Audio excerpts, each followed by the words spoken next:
और जो औरंगजेब को बचाने की कोशिश की जा रही है वक्फ बोर्ड के आड़ में जो है, हालांकि वक्फ बोर्ड में मैं ये कहना चाहता हूँ कि वो संवैधानिक है क्या?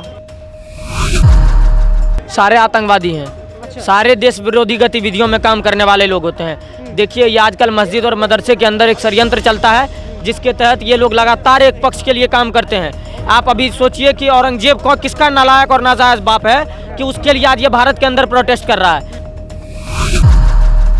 नेहरू जी ने जो भूल किए हैं या कांग्रेस की सरकारों ने जो भूल किया है, आज के समय में जो सरकार बनी है वो उन भूल को सुधार कर रही है।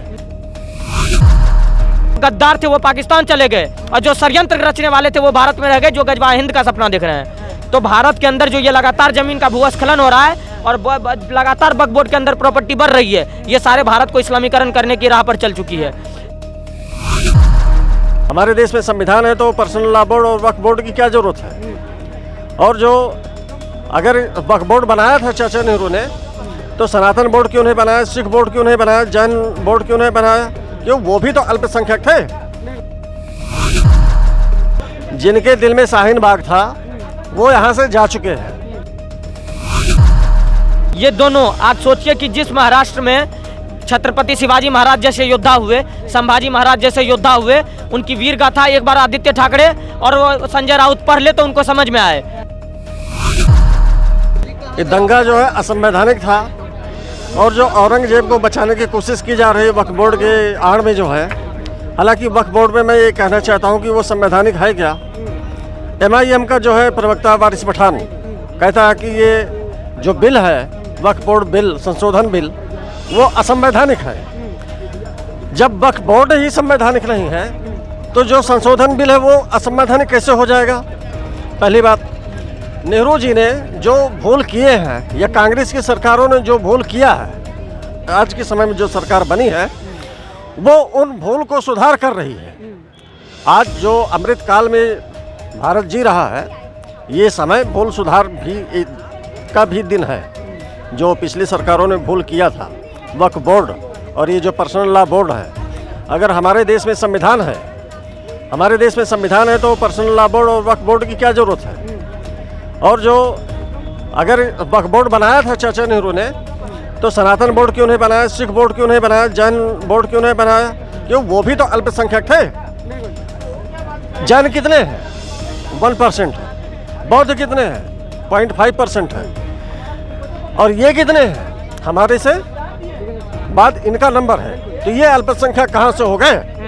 अल्पसंख्यक जो एक्चुअल में अल्पसंख्यक है उनको तो कोई अधिकार ही नहीं दिया था कांग्रेस ने। इनका कहना है कि अगर आ जाता है, पारित हो जाता है वह बिल, तो हम लोग शाहीन बाग बना देंगे पूरी दिल्ली को। जिनके दिल में शाहीन बाग था वो यहाँ से जा चुके हैं। अब दिल्ली में भी डबल इंजन की सरकार है और शाहीन बाग बनाने के बारे में सोचना मत, नहीं तो दिल्ली पुलिस भी तैयार है और मोदी जी और जो हमारी जो मुख्यमंत्री साहिबा हैं रेखा गुप्ता जी, वो भी तैयार हैं।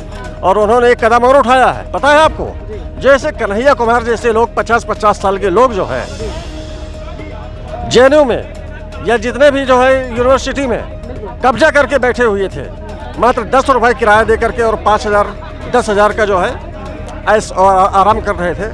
5 रुपये के भोजन में 5 स्टार का भोजन कर रहे थे, 5 रुपये की उसमें जो है 5 स्टार का जैसे भोजन वो लोग कर रहे थे, उस पर भी वो लगाम लगाएंगी जो है। आप सोचिए, आज ये देखिए, ये देश प्रेमी लोग नहीं हो सकते हैं जिन्होंने भारत के जीत पर महू में दंगा किया, मध्य प्रदेश के महू में। ये लगातार पत्थरबाजी करते हैं, ये लगातार दंगा फैलाने का काम करते हैं, कभी शिवरात्रि के नाम पर, कभी नवरात्रि के नाम पर, कभी गणेश पंडाल को, गणेश प्रतिमा के नाम पर, और आज औरंगजेब के नाम पर। आप सोचिए कि जो मुगल शासक इस देश पर तमाम तरह के साम दाम दंड भेद के साथ साथ बलात्कारी, कुकर्म, सब बहुत सारे गंदे गंदे काम किए, तब जाकर के शासक, सबसे क्रूर शासक, और यह सिर्फ भारत नहीं कहता है, विदेश की मीडिया भी कहती है। लेकिन आज इनको अगर कोई नाजायज बाप बना सकता है, नालायक बाप समझ रहा है, तो आप समझिए वो देशभक्त हो सकता है या नहीं हो सकता है। अच्छा, आपने तो चलिए आप जनता की बात कर रहे हैं, लेकिन आपको रोकना चाहेंगे बीच में। वहाँ के नेता संजय राउत बयान देते हैं कि औरंगजेब जो प्रतिमा है शौर्य का प्रतीक बता रहे हैं उसको, कब्र को। देखिए, संजय राउत हो या आदित्य ठाकरे हो, मैंने दोनों का बयान सुना है अभी।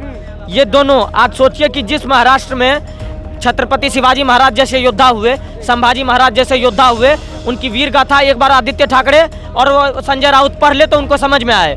ये बाबा बाला साहब ठाकरे जिनने जो शिव सैनिक तैयार किया था, आज उनके नाम पर कलंक है ये दोनों लोग। और इन दोनों को साम्राज्य से कोई मतलब नहीं है, इन दोनों को हिंदू विरोधी गतिविधियों में लगातार पकड़ा जाता है। ये सारे लोग हैं जो इफ्तारी करने वाले लोग होते हैं, ये महकुम पर सवाल करने वाले लोग होते हैं, ये हिंदू देवी देवताओं पर सवाल करने वाले लोग होते हैं। और ये लगातार जो है फिर एक पक्ष के पास जाकर के बात करेंगे। इन लोगों का देश विरोधी गतिविधियों में एजेंडा रहता है, सारे जॉर्ज सोरोज पर काम करने वाले लोग हैं।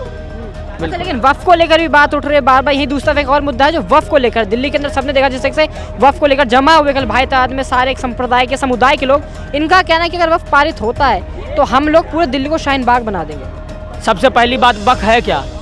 वक्फ बोर्ड कैंसर बोर्ड है। वक्फ बोर्ड ऐसा चीज़ है कि आज समझिए कि 1954 के बाद, नेहरू के आज़ादी के बाद वक्फ बोर्ड में जो इम्प्लीमेंट हुआ, और तभी से वक्फ बोर्ड जो इतना प्रॉपर्टी लेकर के बैठा हुआ भारत के अंदर, आज कोई गरीब मुसलमान आकर के कह दे कि वक्फ की संपत्ति से उसको कोई लाभ हुआ है, नहीं हुआ है।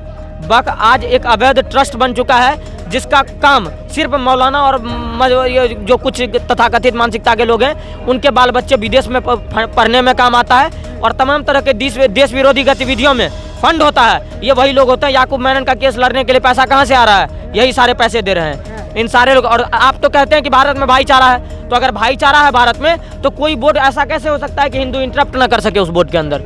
तो अगर सबका भाईचारा है तो सबको इंटरप्ट। सबसे पहले वक्फ बोर्ड की स्थापना कैसे हुई थी? मोहम्मद पैगंबर साहब को किसी यहूदी ने 7 बगान दिया था, तो उन्होंने क्या कहा था? इस बगान में लगे हुए हर उस फल पर उस व्यक्ति का अधिकार है जो गरीब, शोषित और वंचित लोग हैं। लेकिन आज एक मौलाना या एक मुसलमान को दिखा दीजिए जो कह दे कि हमारे लिए काम हुआ है, वक्फ बोर्ड का नहीं हुआ है। ये सारे लोगों पर संशोधन होनी चाहिए और वक्फ बोर्ड को समाप्त कर देनी चाहिए पूरी तरीके से।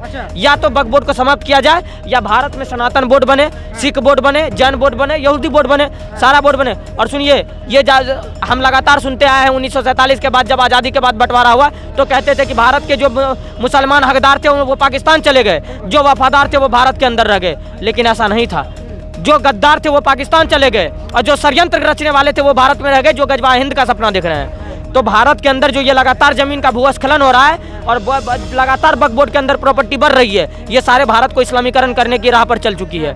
इसके लिए इन पर कड़ा कदम होना जरूरी है, और भाईचारा तभी नभेगा कि जब सब लोग कोऑपरेट करें। वरना ये जो कफन पहन के घूमने वाले जालीदार टोपी वाले होते हैं, ज़्यादा टोपीबाज का काम ना करे। वरना हमने शेर को बैठा के रखा है गद्दी पर, एक बार इन्हें गद्दा ऐलान कर दे तो फिर जो जिस शरीयत की लागू करने की बात करती है ना, यहाँ अंबुजा सीमेंट का 32 mm का सरिया चलता है, ऐसी जगह डालेंगे कि फिर जन्नत की जगह जहन्नुम भी नसीब नहीं होगा। लेकिन विपक्ष का बाबा ये कहना है कि गद्दी पे शेर बैठा दिया, लेकिन महाराष्ट्र के अंदर भी इन्हीं की सरकार थी, फिर भी फेल कैसे हो गए? फेल कोई नहीं हुआ है। 60 से ज़्यादा लोग अरेस्ट हो चुके हैं अभी तक, और आपको इन्फॉर्मेशन हम आप दे देते हैं, कोई भी बख्शा नहीं जाएगा। सबकी पूछते हैं, अगर जेल में उम्र नहीं गुजारी तो आप मेरे से कह दीजिएगा। देवा भाऊ की सरकार है, खुल के बोलता है कि मारेंगे तो मारेंगे, अगर दंगाई है तो सर कुचला जाएगा। इस देश में फिर एक अफजल याकूब पालने वाले लोग नहीं पैदा होंगे। देखिए, हम भी इस्लाम के समर्थन करने वाले लोग होते हैं, हम इस्लाम विरोधी लोग नहीं हैं। लेकिन अगर कोई लोग इस देश में अफजल याकूब मेनन को समर्थन करने वाले लोग हैं तो हम उनको नहीं मानने वाले लोग हैं।